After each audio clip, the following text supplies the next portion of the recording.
crazy antenna-looking beanie on my head. I like this beanie, though. I just got it at a Target. My girlfriend bought it for me. Anyways, welcome to the podcast. I have to sit really far away, or else I get really overexposed. Yeah. Let's see. Did I have anything I even wanted to talk about? Probably not. I just got a new vinyl. Didn't I already talk about that? Oh, I might have talked about it. I got a vinyl.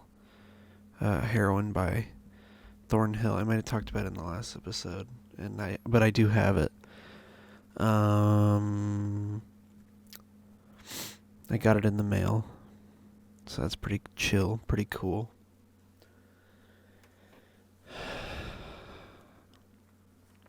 I'm trying to learn to go a little slower with these episodes, because I end up running out of stuff to talk about pretty easily.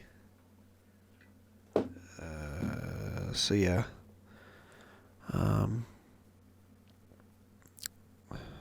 shit, yeah. So you can actually see it in the shot, I guess.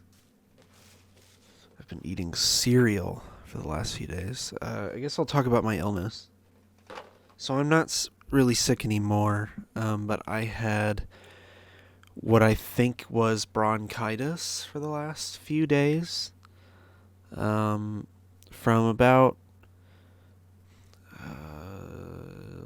11:11 to 11:15. I had a pretty bad chest cold, and you'll probably hear me cough occasionally. And yeah, it was pretty gnarly. I mean, I was like drinking tea. I mean, that's why I have all this tea back here. I was drinking tea. I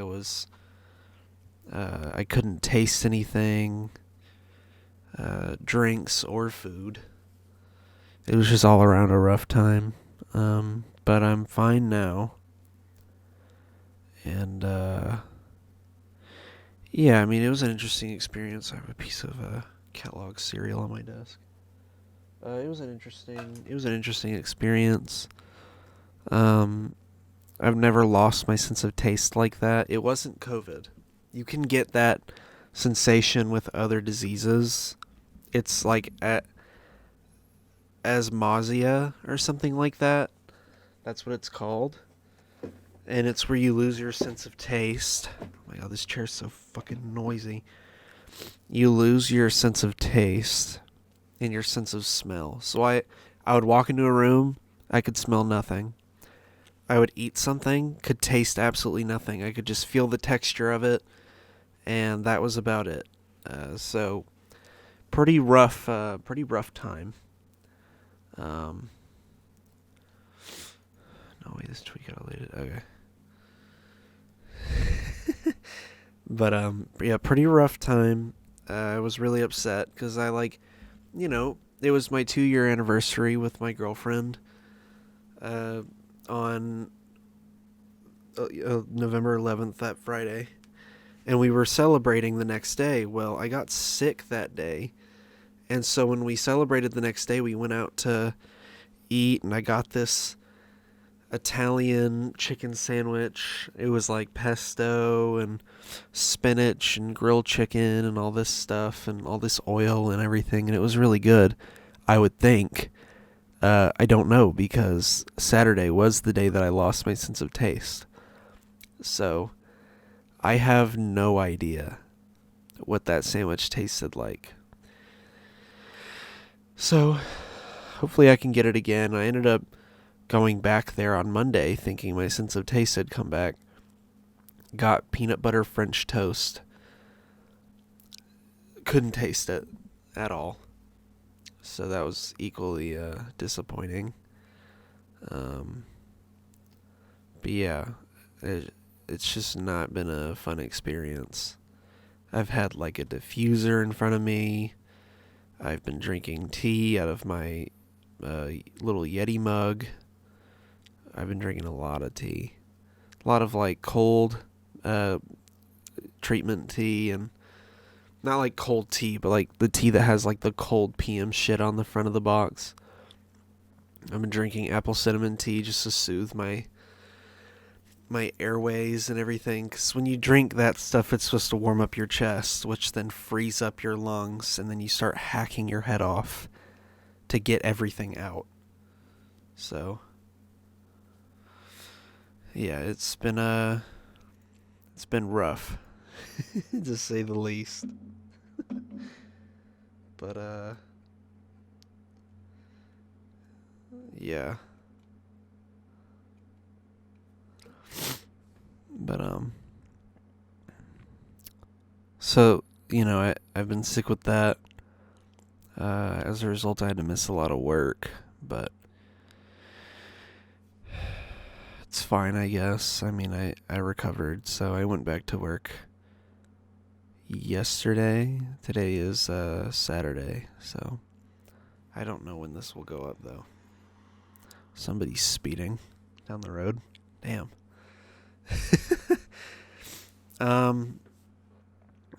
But yeah, so that's what I've been up to for the last week.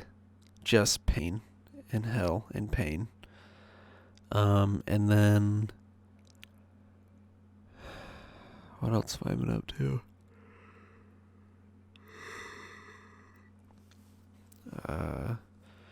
Oh. Damn, I lost it. I don't know. It's been very uneventful. I've just been sick. I mean, that's all that's to it, Drinking that goddamn tea and eating cereal and shit like that. But yeah. Yeah, my sense of taste came back and on Wednesday, and I started, eating everything under the sun. Because I was like, yo, I can taste everything again. And I was like, time to eat nacho fries. And then I was like, time to also eat a McRib the next day. And that's what I did. So,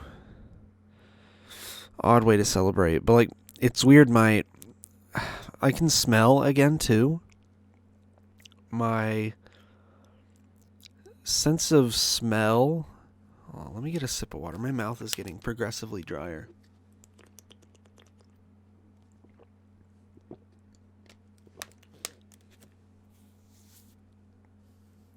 My sense of smell has just, like, it's there, but every now and then I'll start smelling like, I don't know, I start smelling like a metalish burning smell.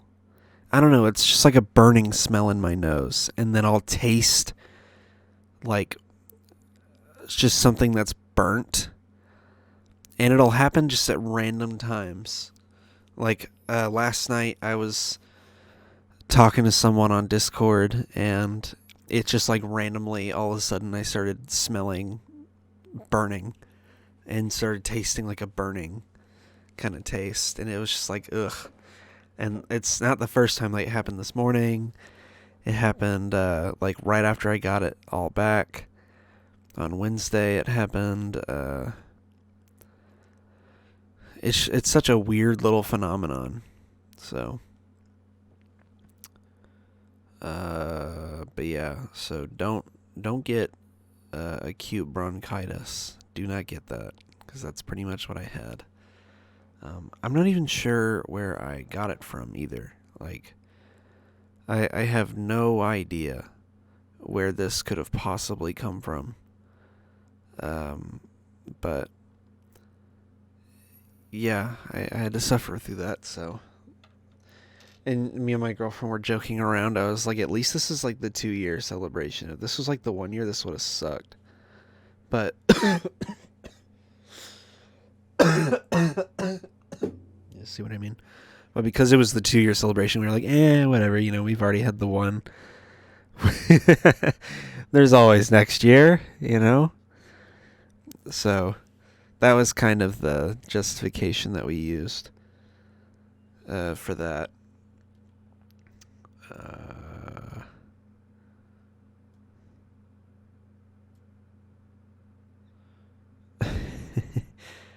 Jesus. So, oh God. So yeah, that's what I've been up to, and then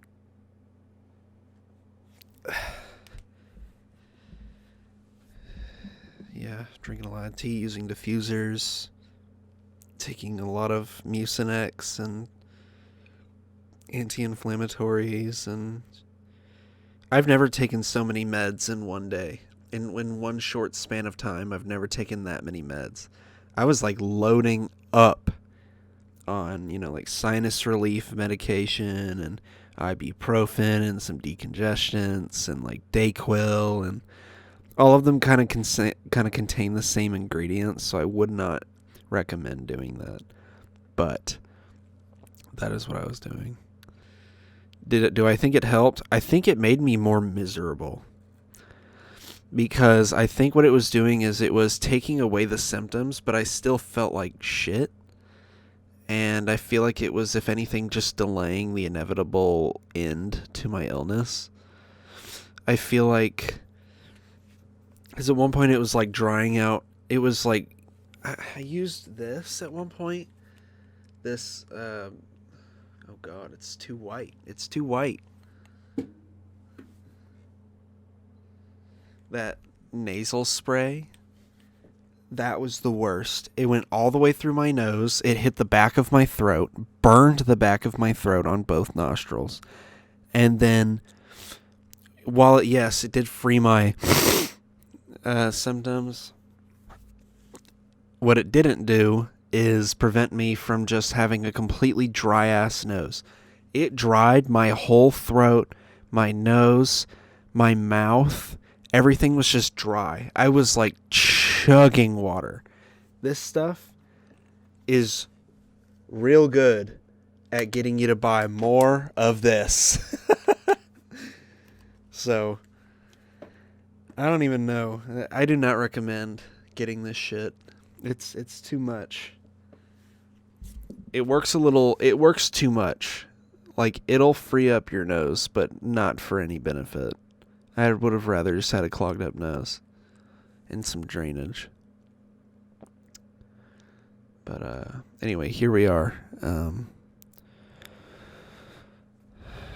I gotta enjoy being healthy again. I'm still coughing and shit, but I was literally just sick in September. I had a cold. In September, it lasted like a week and some change. It lasted a little bit into the next week, but I kind of just acted like it didn't. I just had to pretend like I was fine. I got this fucking antenna on my head. It's calling all millennials.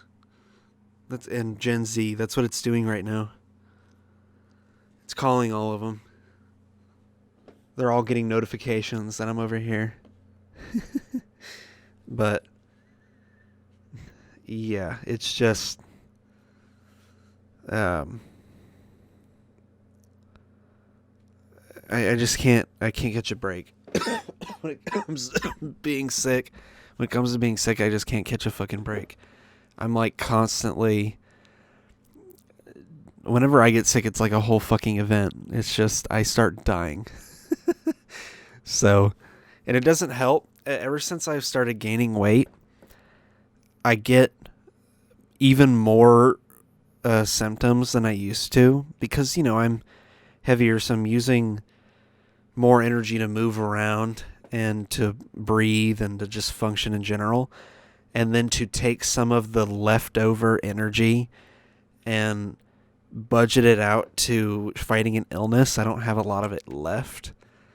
So it's not, getting sick nowadays is so much worse than it used to be. So I just don't know what to,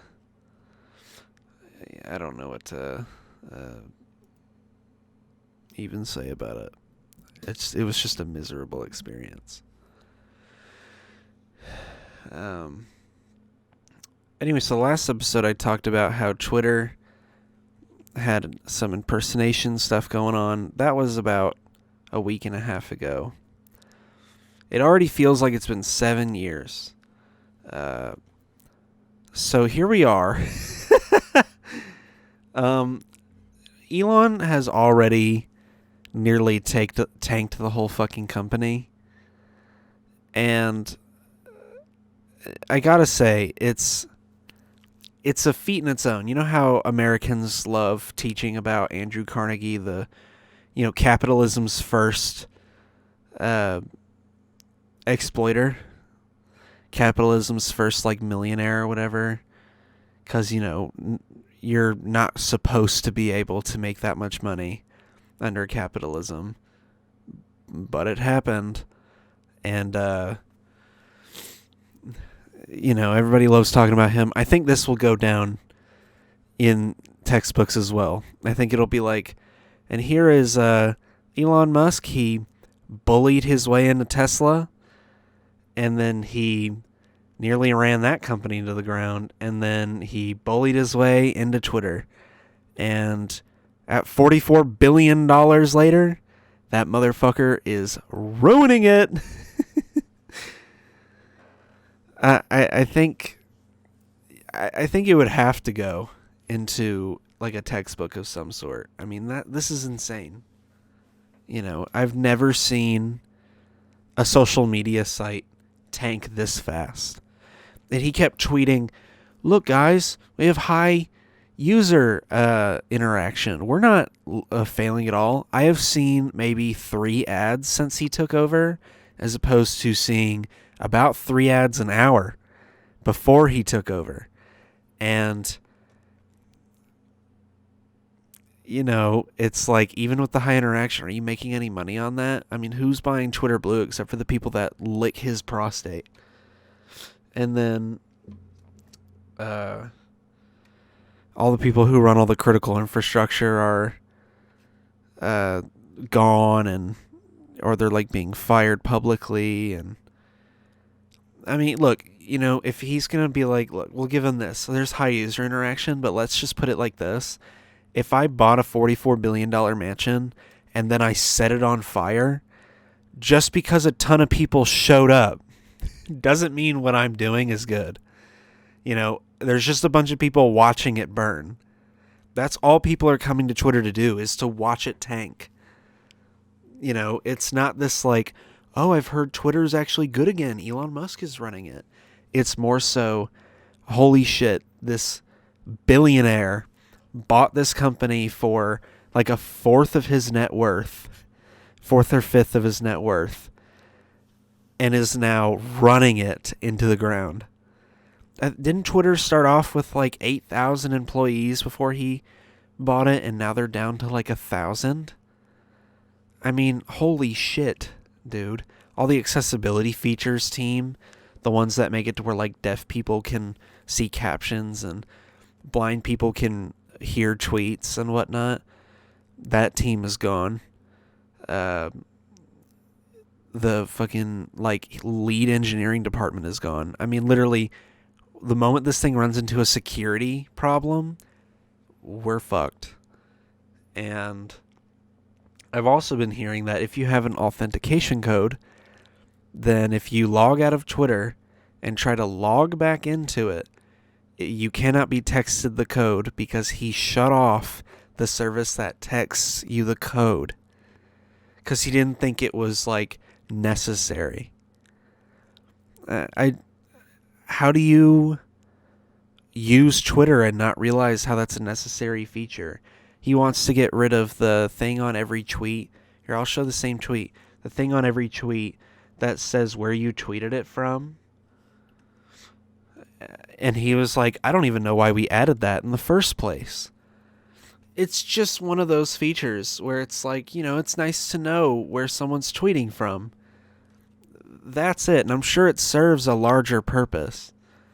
And, it's like, God, it's like YouTube getting rid of the sort by oldest to newest feature. It's like, why are you getting rid of all these features? Like, you've already given them to us, and now you're taking them right away. I think you can only buy Twitter Blue on iOS. I think even if you do buy Twitter Blue, I don't even think you get the blue check mark anymore.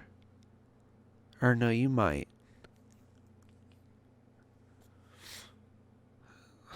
Yeah. You might still get the check mark. The guy that posted this tweet, is he verified?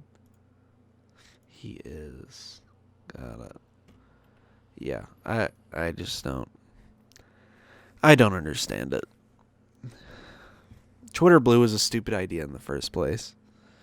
You know, paying for an edit button, paying for a blue check. At least the edit button seemed to make a little bit more sense than a blue check.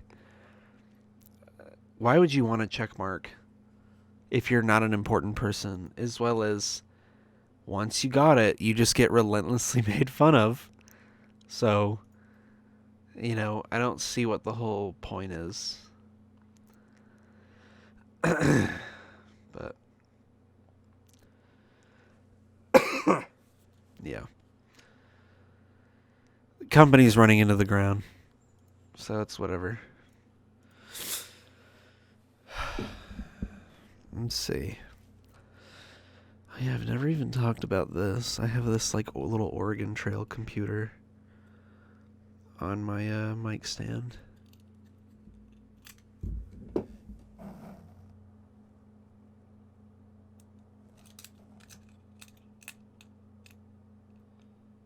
It's pretty cool. It falls off sometimes, but it's pretty cool. But yeah, it just kind of hangs there. And it's, you know, it's just this little neat thing that I keep on my mic arm. So I have nowhere else to put it.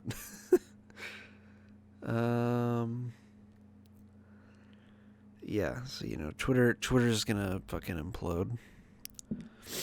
Another thing I wanted to talk about is getting a little bit more into the PC building realm. So if you don't know anything about PCs, it's fine. You know, I'll talk about it, and, you know, even if you don't know anything, usually this is a bit of a fascinating topic. Because if you're using a computer, then you know what I'm talking about. Or you should at least learn about what I'm talking about.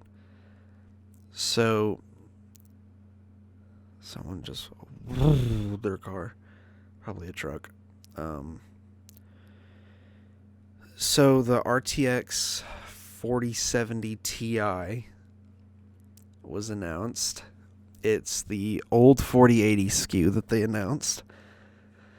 It's the 12 gig 4080 that they talked about competing with the 4080 16 gig. You know what they should have done? Made the 4080 16 gig a 4080 Ti, the 4080 12 gig a 480, and then done another 4070 Ti in a completely different model. Where are the low-end cards? Where's the 4060, the 4070, 4050, I guess? I don't know. They did a 3050, so why not? At that point, just buy a fucking 3080 or something. But you know, for the ones that don't understand what I'm saying, NVIDIA released their new lineup of of graphics cards, the RTX 4000 series. The previous generation was the 3000 series and 2000 series and the 1600 series and the 1000 series and so on. And when they announced it, they announced a 4090, which was like a 24 gig card, the 4080 16 gig model, and the 4080 12 gig model. And people were mad because at that point, you, as a consumer, could get confused and accidentally buy the 12 gig model when you meant to buy the 16 gig model. Because you probably looked at it and went, ooh, cheap, thinking it would be the same as the expensive one. Well, so they then backtracked and unreleased the 12 gig model. And now they've re-announced it like 2 weeks later as the 4070 Ti. And I have a problem with that because it is essentially a 4080 with less VRAM and less cores. That's all it is.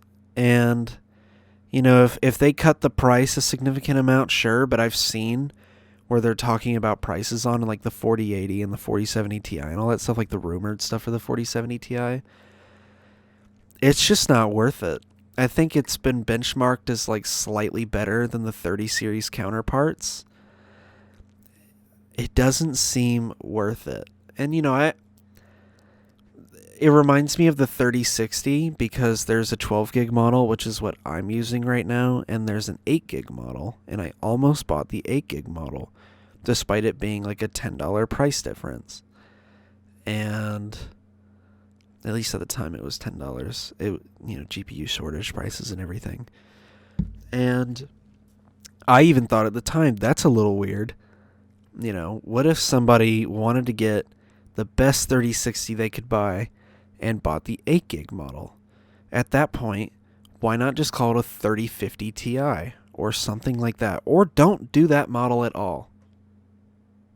There's a 3050, and even then I think the 3050 is pointless. The 3060 should have been the bare minimum card for the 30 series lineup. Because guess what? If the 3060 12 gig is the lowest model, all of the prices should just start dropping to meet a more realistic price point. And they didn't. And, this 40 series is so overpriced. Isn't it like $1,400 or $1,500 for a 4090 or something like that? Let me look. How much would it be if I bought a 4090 Founders Edition? 24 gig card. $1,600. I don't know, that's the titanium in black. Is that the only model of it? Really? That must be. Oh shit. I didn't mean to do that.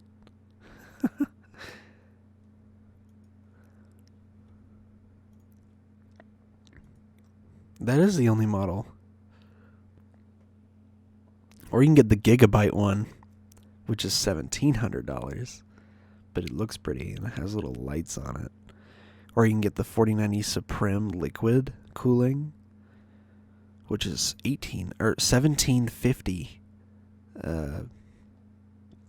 Or the $1,800 Asus TUF 24 gig card, $490. It's embarrassing. How much? Oh my god! A pre-built. A Ryzen 9 7900X. 32 gigs of DDR5, 4800 megatransfers per second memory, and an RTX 4090 with a 1 terabyte SSD and a 4 terabyte hard drive. $4,300. Shit, man. What the fuck? $4,900. You can get a 7950X, 64 gigs of DDR5, 4800 megahertz memory, a 4090, a 1 terabyte M.2 SSD, and a 6 terabyte hard drive. That's $4,900. Good lord. Well, I'm getting into the pre-built market. Good lord, man. There's no way that equals to that amount. Yeah, let me build something like that. There's no way that it's that expensive. Let me find that exact computer I just listed off. That's $4,900. Maybe I'm wrong. Maybe it is that expensive. But let me try to make a similar build. That power supply looks off-brand as shit, dude. Whoa. Look at that fucking power supply with the carbon fiber 1000. That thing looks cheap as hell, dude. Oh. It looks like a custom graphics card, though. So, and it's in a Phanteks case. A lot of companies love Phanteks for some reason. It's using liquid cooling as well. Give me the specs. And we will build one equivalent to it. So it has a 7950X. I need to quit hitting the number keys. Those are my transition keys. Alright, 7950X. Oh god, why does it do all of this? Alright. is the fucking 1 terabyte M.2. So we're just going to choose a normal standard M.2 that's probably Gen 4. I would assume they chose a Gen 4 drive. So let's do, oh yeah, I have to do 64 gigs of RAM. Does it not tell me what brand the RAM is?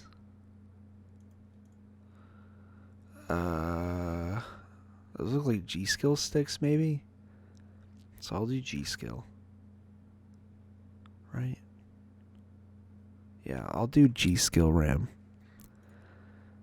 Yeah, G.Skill. And I'll make sure it's 4800 megahertz. 64 gigs. 4800 megahertz.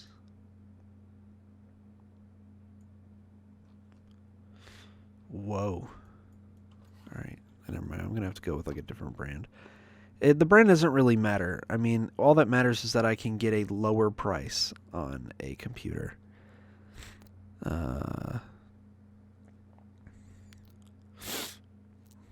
Yeah, we'll do these Crucial sticks of RAM. They're not very RGB or flashy or anything, but you don't really need that. Let's see what... I guess we're not going to tell me what motherboard we're rocking with. All of this shit looks like it came from the SI. So, and there's a fucking network card in a PCIe slot? Oh my god. So let's choose like a decent motherboard. And we'll leave the network card out. You know, all these motherboards have fine enough Ethernet. You don't need a fucking network card. And you know what? We'll even put Wi-Fi in the board. Fuck it. Let's go all out and see how far we can push this build before we hit the number. Yeah, I need a liquid cooler. We'll throw the H150i iQ liquid cooler on here. That like Capalex Corsair one. We'll throw that on there. Fuck it. So we'll have 2 sticks of Crucial memory. Oh, fuck yeah, there's 4 sticks in the picture. Well, like I said, we're trying to optimize this build, so let's do a 1 terabyte M.2, Gen 5 preferably. Where's my option for Gen 5? There. So, yeah, the 1 terabyte is $100 for like a decent 1 terabyte. Cool. And then we need a 6 terabyte hard drive. What the fuck? Capacity.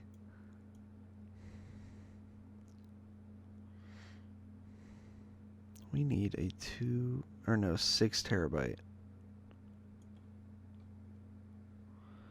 6 terabytes. 6 terabytes.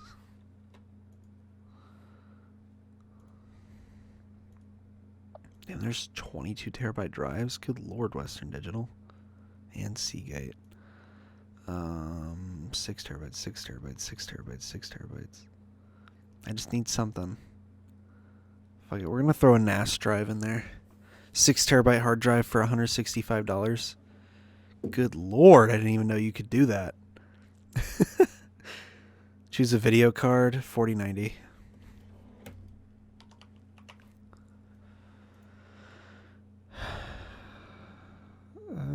It's a custom card. So I guess I need to throw another brand's card in there. We'll go with a Zotac Trinity. It's a 4090, so we'll go with that. And I know y'all can't see it. I'm just not showing it. I guess I could show it. Let's see.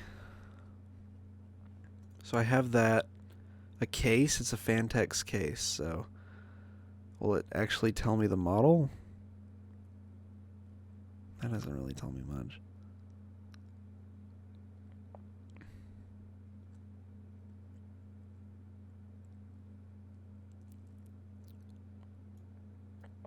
Oof. Yeah, I guess it won't tell me. Oh, you know what? That card might actually be an audio card. Or no, I think that's just the motherboard's built-in audio. A lot of motherboard audio is not that bad anymore. It's not like the old days where that shit sounded like ass. It is a Fantex case with their fucking stupid ass logo on it. So, I actually have a Fantex case. It's not that bad. It's sitting down there. It's like an old model of a Fantex case, but it looks like this. It's the general shape. So we'll do Fantex.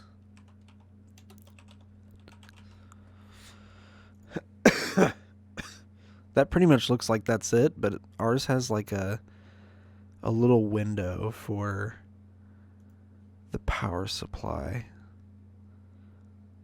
I guess I would need to look for that. That one does indeed have a window for the power supply. So, let me look at the other ones though. This one does too. But I'm going to go with the cheaper one. Alright, choose a power supply. It's a 1000 watt. That's all I know. Add. 4300. And this is what, 4900? Pretty good. I guess you're paying for like a discounted Windows. It has Windows 11, so I'm going to add Windows 11 to this.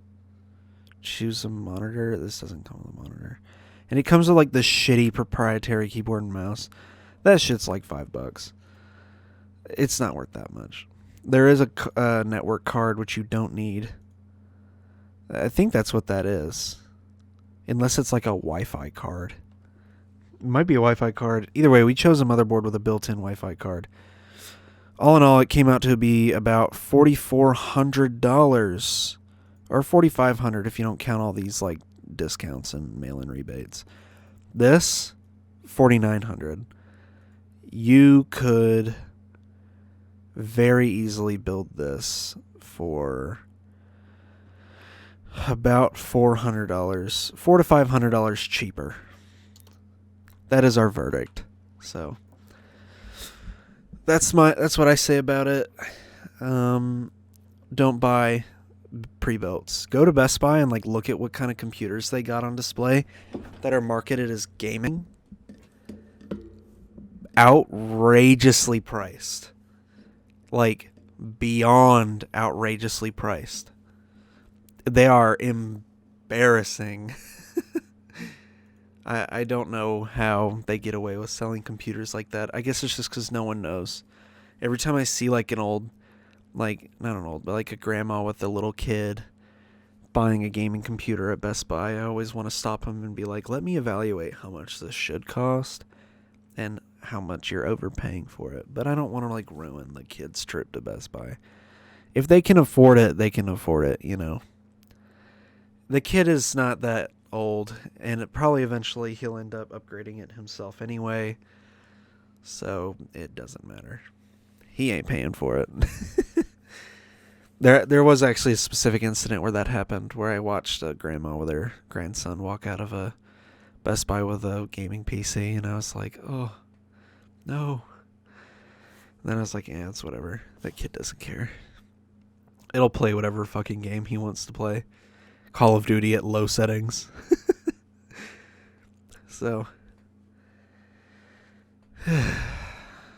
but that was fun. I like doing that. I like taking computers and evaluating them on PC Part Picker and being like, this is how much it should cost. How much are they charging you for the labor of them putting it together? So I've seen the argument where people are like, well, what if you just don't want to put it together because you don't know how? You could always learn. That information's free. You could always learn. You got a motherboard, you stick a CPU in it, you put a cooler on it, you shove the RAM in, put it in the case, put the graphics card in, plug in a hard drive, and turn it on. And of course, you have to like plug in the power supply and stuff, but after all that, you turn it on, it works. If it's a new drive, you just install Windows on it, it works. That's like the most simple way I can explain it. You know, outside of the finding all the parts to buy and everything.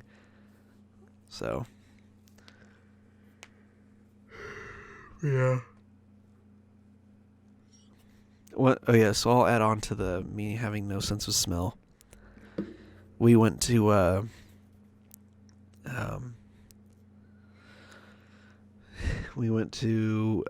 Bath and Body Works on Monday while I was still sick. And I was like, this is the worst seventh circle of hell I've ever been to because I can't smell any of the candles. I would like pick up a candle and just be like, and I couldn't smell anything. So I was just in there. Ow. I was just in there just to exist. Couldn't smell any of the candles or anything, just suffering. That was a rough experience. So I do not recommend going into a Bath and Body Works when you have a stuffy nose and you can't smell anything. And so it's just all around a miserable experience.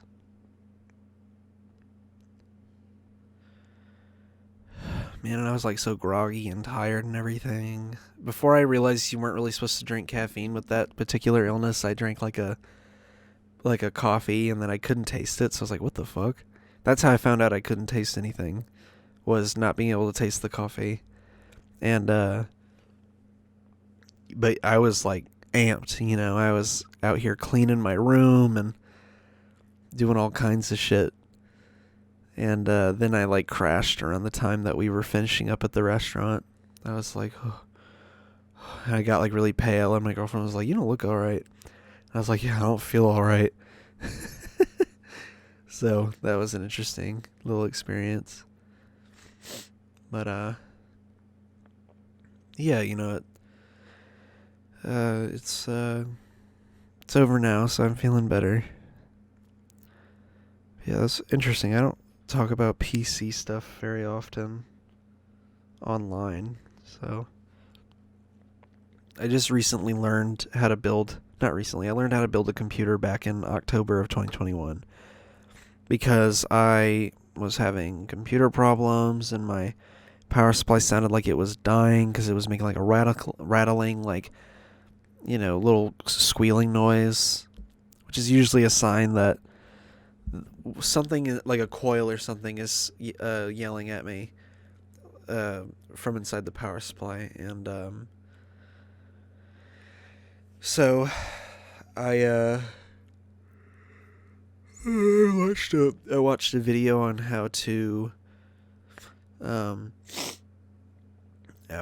I watched a video on how to swap out a power supply.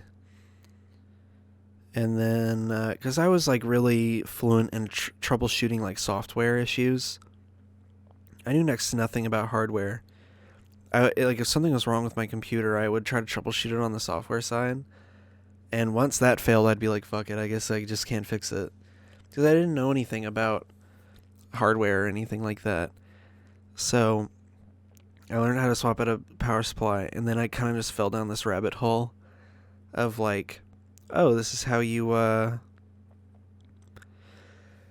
this is how you swap out a CPU, and then I ended up using that knowledge to swap my girlfriend's 2400G to a Ryzen 3700X, so that was pretty cool. I ran into some hiccups. I had to swap the CPUs back, update her BIOS, and then swap the CPUs again, so that was fun. And then, which is weird because the motherboard was 3000 series ready, so don't know how that works. So I had to learn how to do that, and then from there I just went from there. So I was able to, when I eventually bought all my parts and everything, I was able to actually build my PC. Since then I've been like trying to look for parts to build another computer as well, more of like a media machine for the TV right here. Because right now I just have like a 10-foot HDMI that goes from this computer to this TV. But I want to build a PC that I can use as like a media machine. And I have an old Intel 6th gen processor that I want to find a motherboard for. But finding 1151 socket motherboards is like fucking impossible. finding a 6th gen motherboard. One that's like not $300 fucking dollars. Because, motherboards don't last as long as CPUs, so that's why it's so hard to find something like that. But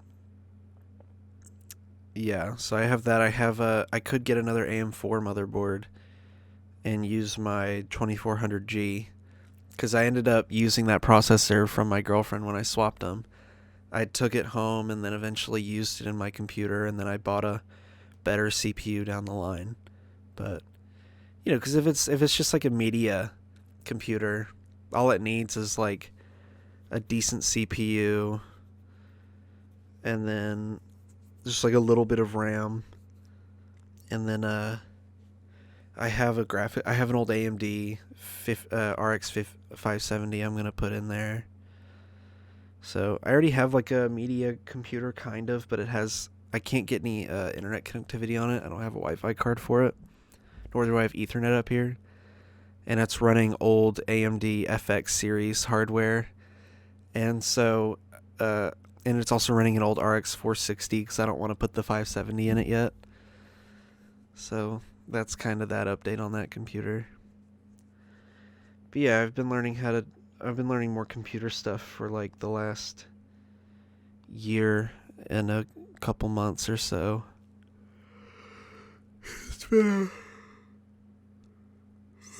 a really fun and interesting experience. So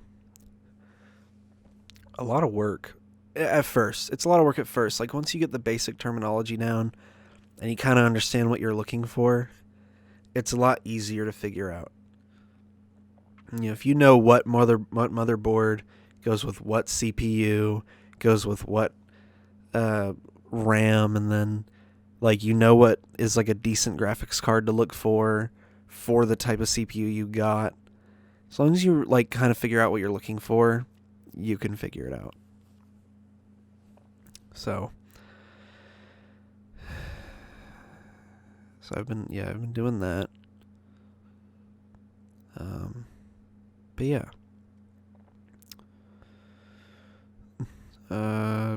Of course, I'm talking about my PC and shit.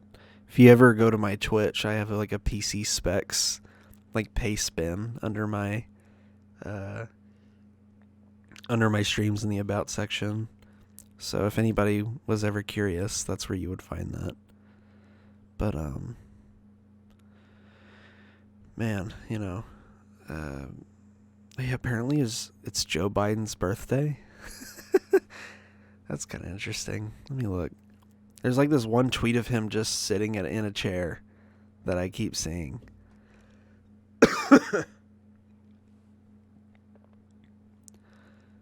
Yeah, this picture right here. Oh man. Yeah. It's like he didn't even know they were going to be taking that picture. That's the funny part. This Jonathan guy just went. And Biden's like, what the fuck? Not even like a good picture. Just catching him off guard.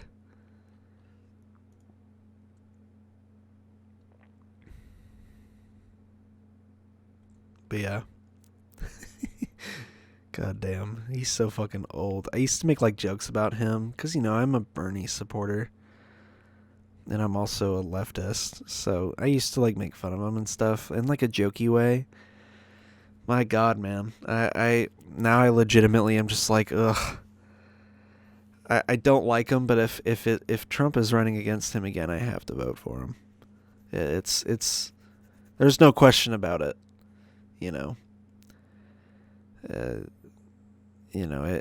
It's like if Trump becomes president again, whoever's president after him is going to deal with the repercussions of his administration. Because it's always like whatever the current president's doing, you don't feel the effects of it until the next term.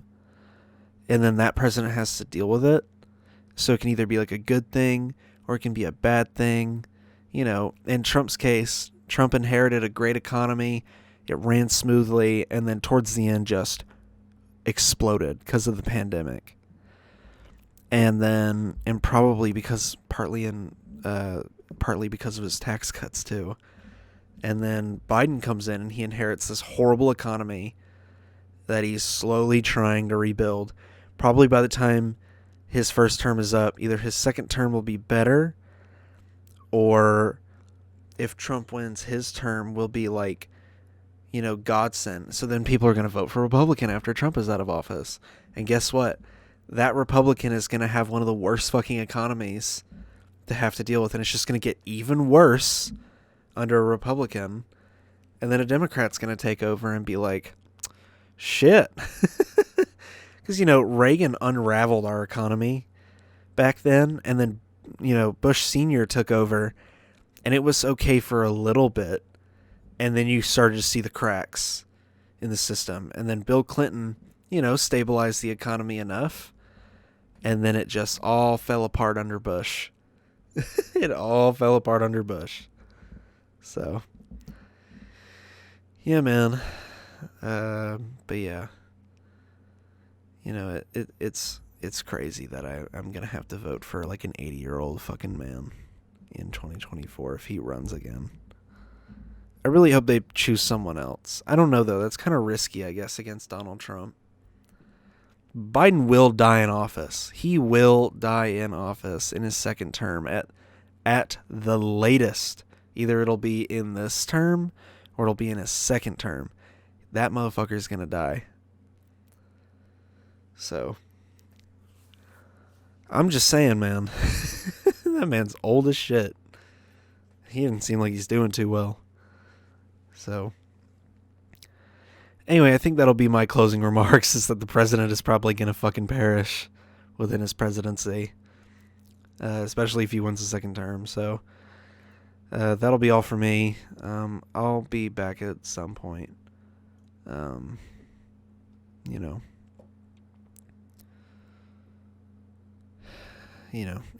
be back at some point, I guess. This episode will come out early on Patreon, and then it'll come out probably the next day on YouTube. I'm sure when this gets more consistent, I'll be able to upload episodes a little bit more early to Patreon. But that's what it'll be. And then, go follow the podcast Twitter, subscribe to the podcast channel. And, hope y'all made it this far. And peace.